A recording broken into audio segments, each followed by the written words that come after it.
بسم اللہ الرحمن الرحیم نحمدہ و نصلی علی رسولہ الکریم اما بعد۔ دوستو عزیزو، مال،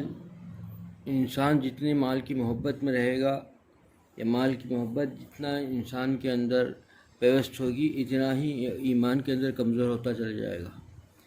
طریقہ تو مومن کی شان تو یہ تھی کہ مال اللہ کے راہ میں خرچ کرتے تھے۔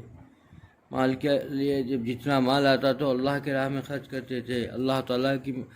اسی مال سے اللہ تعالیٰ کی محبت کو چاہتے تھے کہ اللہ تعالیٰ کا قرب بڑھے، اس کا ذریعہ سمجھتے تھے۔ لیکن آج ہم لوگ جو ہے ہماری حالات کو دیکھیں تو مال کی محبت ہمارے اندر اتنی پیوست ہو چکی ہے کہ اسی کو سب کچھ سمجھ بیٹھے، ہم الٹی طرف چل رہے ہیں۔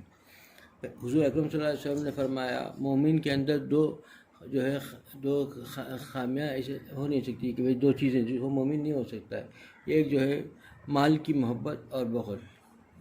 مال کی محبت اور بخل، جس کی بخیل جو ہوگا اور مال کی محبت جس کے اندر ہوگی وہ مومن نہیں ہو سکتا، مومن ہو ہی نہیں سکتا۔ عمر رضی اللہ عنہ کے دور خلافت تھے، ایک صحابی کو اپنے بلا کر کے انہوں بھیجتے ہیں حضرت طلحہ رضی اللہ عنہ کی خدمت میں، اشرفیوں نے سونے کے اشرفیوں کی جو ہے تھیلی دے کر بھیجتے ہیں، کہتے ہیں کہ بھائی ان کو میری طرف سے تحفہ دے دینا، کہہ دینا کہ بھائی یہ تم اپنے ضرورت کے لیے خرچ کر لینا، اپنے ذاتی خرچ میں لگا لینا۔ اور پھر کہہ دیا کہ بھائی دیکھو تم وہیں رک جانا، اس پر کہاں خرچ کرتے ہیں ادھر دیکھ کے آگے بتانا۔ اب جا کے جیسے ہی پیش کیے اور پیش کرنے کے بعد رک بھی گئے کہ دیکھنے کے لیے، دیکھا یہ کہ حضرت طلحہ رضی اللہ عنہ سارے فہرست منگائی اور ساری رقم جو ہے اللہ کے راستے میں خرچ کر دیا، اور جتنے لوگ محتاج تھے سب کے سب تقسیم کر دیا، اپنے لیے ایک اشرفی بھی نہیں رکھی۔ آج واپس آئے، آ کر اب سنا دیا امیر المومنین کی خدمت میں کہ طلحہ رضی اللہ عنہ نے ایسا کیا۔ تو پھر انہوں نے دوسری اشرفی کی تھیلی نکالی اور دیا اور کہا کہ حضرت معاذ رضی اللہ عنہ کے پاس جائیے، جا کر ان کے پاس دے دو، ان کی خدمت میں بول کے کہہ دینا کہ عمر رضی اللہ عنہ نے تمہیں دیا ہے، تم اپنی ذاتی طور پر خرچ کر لینا، تم اپنی ذاتی ضروریات اس سے پوری کرو۔ تو جیسے ہی لے کے پہنچے اور دے دیا، دے کر کے رک گئے وہیں کہ دیکھیں کہ کیا کرتے ہیں۔ تو دیکھا یہ کہ سبھی انہوں نے بھی فہرست منگائی اور فہرست منگا کر کے سبھی کو تقسیم کرنے لگے۔ ان کی بیوی آئیں اور کہا کہ ان سے درخواست کی کہ ہم بھی محتاج ہیں، ہم بھی جو ہے اس وقت ضرورت مند ہیں، حاجت مند ہیں، ہمیں بھی کچھ دے دیا جائے۔ تو پھر انہوں نے وہ جو تھیلی تھی ان کی طرف پھینک دی، ایسا اچھال دیا۔ انہوں نے لپکا دیکھا تو اس میں 2 اشرفیاں بچی ہوئی تھیں، اور اس میں صرف 2 اشرفیاں بچی تھی، سبھی بانٹ دیا تھا۔ واپس آئے، آ کر کے بتا دیا۔ عمر رضی اللہ عنہ نے فرمایا یہی تربیت تھی، دونوں نے ایک ہی کام کیا۔ یہ تربیت حضور اکرم صلی اللہ علیہ وسلم نے دی تھی کہ جو بھی مال ملا وہ اللہ کے راہ میں خرچ کر دیا، اللہ تعالیٰ کا قرب۔ دیکھیے جتنے اپنے ہمارے اسلاف ہیں، صحابہ کی زندگی، اس کے بعد تابعین، تابعین کی زندگی کو دیکھیں گے تو ان لوگوں نے ان پیسوں کے ذریعے اللہ تعالیٰ کا قرب، آخرت کو سنوارا، آخرت کا سنوارنے کے لیے استعمال کیا، اور جو دنیا ہی کے لیے بنانے میں لگ گیا وہ برباد ہو گیا۔ یہ چیز ہی ایسی چیز ہے کہ یہ مال ہی ایسی چیز ہے کہ اس کی محبت اور اس کی چیز میں جو لگے گا وہ برباد ہو جائے گا۔ اس مال کو آخرت کے لیے جو استعمال کرے گا وہ فلاح پائے گا، فلاح ایسا فلاح کہ اللہ تعالیٰ کا قرب، اس کے لیے قرب ملے گا، اللہ تعالیٰ کا پیارا بندہ بن جائے گا۔ کیونکہ مال ایک ہی چیز ہے، جب مال کی کچھ تو فراوانی ہوئی، کچھ مال ملا صحابہ کے پاس تو خوب خرچ کرنے لگے، اللہ تعالیٰ کے جو ہے خوش روادی کے لیے اللہ تعالیٰ کے راستے میں خوب خرچ کرنے لگے۔ اور جب ایک دم محتاج تھے، غریب تھے صحابہ، وہ حضور اکرم صلی اللہ علیہ وسلم کی خدمت میں آئے، آ کر عرض کرنے لگے کہ وہ لوگ جو ہے مال جن کو خوب ملا ہے اور مال اللہ کے راہ میں خوب خرچ کر کے آخرت کا خوب ذریعہ آخرت بنا رہے ہیں، اللہ تعالیٰ کا قرب بھی مل رہا ہے، خوب نیکیاں بھی کما رہے ہیں، اور ہم لوگ محتاج ہیں کہ ہمارے پاس پیسے کے جو ہے محتاج ہیں، ہمارے پاس پیسے ہیں ہی نہیں، ہم کیا کریں، ہم کیسے جو ہے کیسا اللہ تعالیٰ کا قرب پائیں اور اللہ تعالیٰ کا آخرت کا جو ہے ذریعہ وہ بنا دیں۔ آخرت میں اللہ تعالیٰ کے ہاں جو ہے اونچا مقام پانے کے لیے یہ جو پیسہ خرچ کر رہے ہیں اس کا مقام ہم کیسے مقابلہ کر کے ہم کیسے پا سکتے ہیں۔ حضور اکرم صلی اللہ علیہ وسلم نے فرمایا کہ تم ایک کام کرو، ہر نماز کے بعد جو ہے سبحان اللہ 33 مرتبہ، الحمدللہ 34 مرتبہ، اللہ اکبر 33 مرتبہ پڑھ لو، تم ان کے برابر نیکیاں کما لو گے، اور وہ پھر آخرت میں جتنا وہ نیکیاں کماؤ گے اتنا تم بھی ہو جائیں گے۔ جب یہ معلوم ہوا، چونکہ حریص ہوتے تھے صحابہ ایک ایک کام کے لیے، تو وہ جو مالدار صحابہ تھے جن کے ہاں پیسے اللہ کے راہ میں خرچ کرتے تھے، ان کو معلوم ہوا تو وہ بھی خوب وہی پڑھنے لگے، وہ بھی خرچ بھی کرنے لگے اور پڑھنے بھی لگے سبھی۔ پھر کچھ مدت کے بعد پھر یہ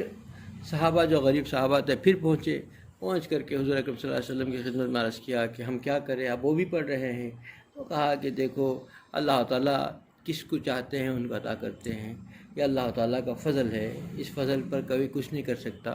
بل فضل سے اللہ کی اس فضل سے کوئی آخرت بنا لے یہ اس کے لیے بڑی خوش نصیبی کی بات ہے۔ اور اسی اللہ کے فضل کو اپنے طور پر استعمال کر کے اللہ تعالیٰ، یہ چونکہ ایک آگ سمجھیے دنیا، یہ پیسہ جو ہے ایک آگ ہے، اگر اس نے رکھ لیا اور اس کو اپنے لیے جو ہے اپنی دنیا کو سجانے کے لیے، اپنی دنیا کو یہ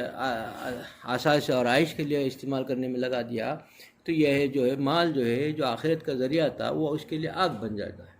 کیسے آگ بنتا ہے کہ یہی مال بھائی کے دشمنی کا ذریعہ بن گیا، یہی مال باپ نے کمایا، بچوں کے قابل ہی نہیں آیا، بچے اس گھر سے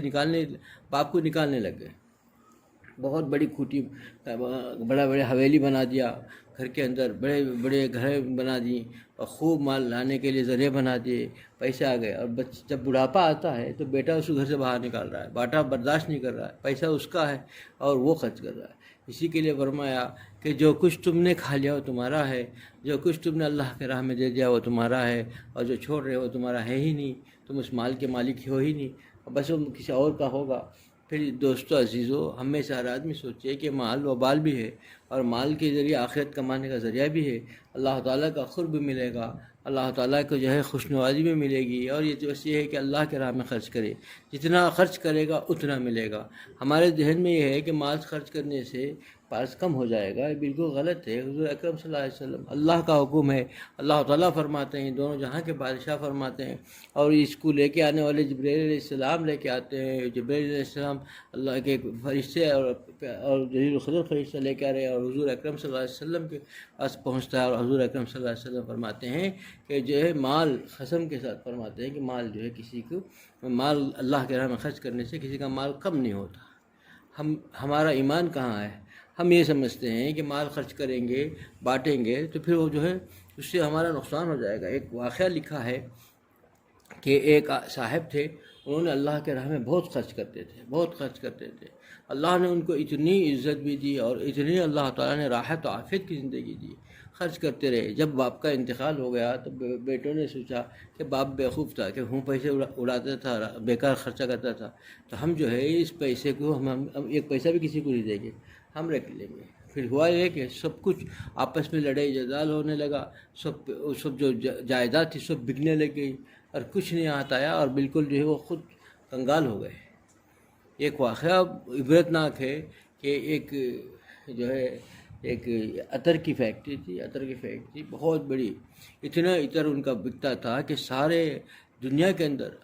یہاں کے سعودی میں، دبئی میں، ہر ملک میں ان کا عطر مخصوص تھا۔ ان کا طریقہ یہ تھا کہ جیسے جیسے وہ ترقی کرتے تھے ایک مدرسہ قائم کیا، پھر اس مدرسے کے بعد ایک بہت بڑا مسجد بنائی، مدرسہ بنایا، طلباء کو پورا اپنا خرچ میں کرنے لگے، تو ان کو اللہ نے ایسے مال سے نواز دیا کہ ہر وقت پھر ان کی موت ہو گئی، اچانک ان کو انتقال ہو گیا۔ انتقال کے بعد بچوں نے سوچا، کہا کہ بھئی یہ ہم نہیں کریں گے، ہم نے کہا کہ بھئی یہ ہم سب یہ پیسے سب ہمارے نہ مدرسے سے خرچہ کریں گے نہ مسجد کو خرچہ کریں گے۔ آپس میں سارے بچوں نے کہا کہ یہ بابا نے کر دیا، ہم نہیں کر سکتے، باپ نے جو کیا وہ کر دیا، ایک پیسہ ہم خرچ نہیں کر سکتے۔ مدرسے والوں سے بھی کہہ دیا کہ بھئی تم مدرسہ بند کر دو، کرا دو، جو کچھ ہے ہم نہیں، ایک پیسہ ہم نہیں دیں گے۔ پھر بتایا کہ اسی دن سے ان کی تنزلی شروع ہو گئی۔ ان کا جو مینیجر تھے وہاں سے حال ایسا خراب ہونے لگا کہ ان کا مینیجر باہر نکلنا پڑا، اتنا حالات خراب ہو گئے کہ تنخواہ اتنا نہیں کر سکتے، مینیجر کی اونچی تنخواہ ہوتی ہے اس کو دینے کے لیے وہ ان کے قابل نہیں رہے، تو پھر وہ وہاں سے نکل گئے۔ مینیجر جو باہر آنے کے بعد جیسے ہی انہوں نے فیکٹری قائم کی، سب سے پہلے ایک مدرسہ بنایا۔ وہ سمجھتے تھے کہ کیا حال کہاں ہے، اصل مسجد فیکٹری ابھی کھلی ہے، کھلنے کے ساتھ ایک مدرسہ قائم کیا۔ وہ مدرسے کو ترقی کرنے لگے، جیسے جیسے مدرسہ ترقی ہونے لگا ان کی بیپار بھی ترقی ہونے لگا، جیسا جیسا وہ اللہ کے راہ میں خرچ کرتے رہے ان کا اپنا بیپار ترقی کرتے رہا۔ اور پھر ایک وقت آیا کہ پورے جگہ چھا گئے، اور وہ جو صاحب تھے جن کے جگہ سے آئے تھے وہ بالکل کنگال ہوتے ہوتے اتنا آپس میں بھائیوں میں لڑائی ہو گئی کہ ان کی فیکٹری بند ہو گئی، ان کا نام آج جانتا نہیں، اور ان کا نام پوری دنیا میں پھر چھا گیا۔ صرف مینیجر تھے اس کمپنی کے، اب باہر آیا، لیکن کیا ہے کہ انہوں نے سمجھ گیا اس مدرسے کو آباد کیا۔ پھر انہوں نے وصیت کی اپنے بچوں کو بلا کر کہ دیکھو عبرت کی چیز ہے کہ انہوں نے میرے جہاں میں کام کرتا تھا انہوں نے ان کے بچوں نے یہ کام کیا، سب برباد ہو گئے، تم میرے بعد سب سے بڑھ کر اپنی فیکٹری سے بڑھ کر مدرسوں کا خیال رکھنا۔ فیکٹری تو چلے گی، خدا چلائے گا، لیکن تم خدا کے راستے میں جو خرچ کرنا ہے اس کو کمی نہ کرنا، یہ وصیت کر دی۔ یہ چیز اصل چیز ہے دوستو، جو سمجھنے کی چیز ہے، کیونکہ لوگ سمجھتے ہیں جتنا اللہ کے راہ میں خرچ کرے گا اللہ تعالیٰ حفاظت فرمائے۔ اللہ تعالیٰ کا وعدہ ہے، صبح اٹھنے کے ساتھ جب کوئی جو ہے صدقہ کر دیا پیسہ، تو اس صدقے کے بدلے جو ہے صدقے کو کوئی بلا ٹال نہیں سکتی، بلا اس کو جو ابل کر آ نہیں سکتی، کیسی بلا پہ ہو، تو صدقہ کر دیا تو صدقہ اس دن بالوں کو ٹال دیتا ہے، اور مصیبتوں پریشانیوں سے حفاظت کا ذریعہ ہے۔ تب یہ چیز ہے، حضور اکرم صلی اللہ علیہ وسلم سے یہ چیز معلوم ہو گئی ہے، تو ہم میں سے کتنا آدمی ہے کہ صبح اٹھنے کے بعد سب سے پہلے صدقہ کرتا ہے، اپنی حیثیت کے مطابق صدقہ کرے گا تو اللہ تعالیٰ کے غضب سے بچے گا، اللہ تعالیٰ کے غضب سے بچے گا۔ مسیح اللہ خان صاحب رحمۃ اللہ علیہ نے ایک بڑی پیاری بات لکھی ہے، بڑی پیاری بات لکھی ہے کہ مسیح اللہ خان صاحب رحمۃ اللہ علیہ فرماتے ہیں کہ موسیٰ علیہ السلام نے اللہ سے پوچھا کہ اے اللہ مجھے تو چھوڑیے، میں تیرا نبی ہوں، فرعون مجھے بڑی تکلیفیں دے رہا ہے، کتنے تکلیفیں دے رہا ہے، کتنا مجھے پریشان کر رہا ہے، کتنی اذیتیں دے رہا ہے، تیرے جو کلمہ گو ہیں، تیرے پر ایمان جو لائے ہیں ان کو کتنی تکلیفیں دے رہا ہے، کتنا ہم لوگ پریشان ہیں کہ لیکن تو کیا ہے کہ ان کو نعمتوں کے بارشیں نواز رہا ہے اللہ، تو کیوں تو جو حتیٰ کہ مجھ تو چھوڑ، میں تو تیرا بندہ ہوں، وہ تیرے بھی خلاف میں بول رہا ہے، خدا کا دعویٰ کر رہا ہے، پھر بھی تو اسے کچھ نہیں پکڑ رہا ہے۔ تو اللہ نے موسیٰ علیہ السلام سے کہا کہ اے موسیٰ، بے شک تو نے جو کہا وہ صحیح بات ہے، لیکن اس کے دسترخوان کو دیکھ، وہ جب کھانے بیٹھتا تھا تو 100-200 بکرے کٹتے تھے اور سارے غربا کے ساتھ بیٹھ کے ناشتہ کرتا، اس کی ایک خوبی تھی، صرف اتنا بڑا اللہ کا دشمن، اللہ کا دعویٰ، خدا کا دعویٰ کرنے والا، لیکن اس کی ایک خوبی کیا تھی کہ وہ جب کھانے ناشتے میں بیٹھتا تھا تو غریبوں کے ساتھ بیٹھ کے کھاتا تھا۔